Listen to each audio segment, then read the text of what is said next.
اللہ نے ہمیں کن گناہوں کی سزا دی ہے۔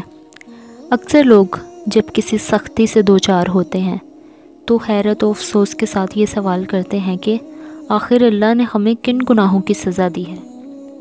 ایسے لوگوں کو اللہ معاف کرنے والا ہے کہ یہ جملہ بعض حضرات انتہائی پریشانی اور جہالت کی بنا پر کہتے ہیں۔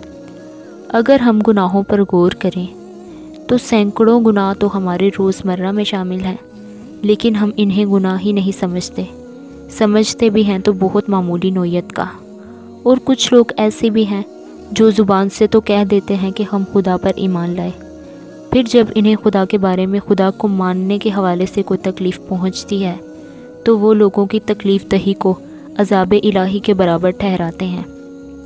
حضرت امیر المومنین کا ارشاد ہے کہ سب سے بھاری گناہ وہ ہے جس کا ارتکاب کرنے والا اسے ہلکا سمجھے، مثلاً غیبت کرنا، جھوٹ بولنا، رقص و موسیقی سے لطف اندوز ہونا، دوسروں کی دل آزاری، حق تلفی، غرور و تکبر، ماں باپ سے بآواز بلند بات کرنا، ان کا کہنا نہ ماننا، خمس اور زکوٰۃ کی چوری، نماز نہ پڑھنا، دھوکہ دہی، کیا یہ سب معمولی گناہ ہیں؟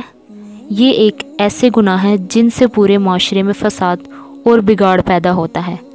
ایسے کام جو لاکھوں انسانوں کو نقصان پہنچائیں، ان کی سزا آپ کے خیال میں کیا ہونی چاہیے؟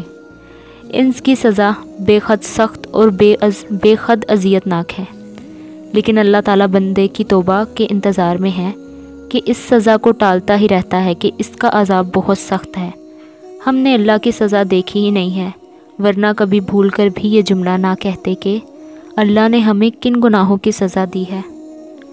اور جس طرح لوگ اپنی بھلائی کے لیے جلدی کر بیٹھتے ہیں، اسی طرح اگر اللہ ان کی برائی کی سزا میں جلدی کر بیٹھتا تو ان کی موت ان کے پاس کب کی آ پہنچی ہوتی، مگر ہم تو ان لوگوں کو جنہیں مرنے کے بعد ہماری حضوری کا کھٹکا نہیں چھوڑ دیتا کہ وہ اپنی سرکشی میں آپ سر گرتا ہے۔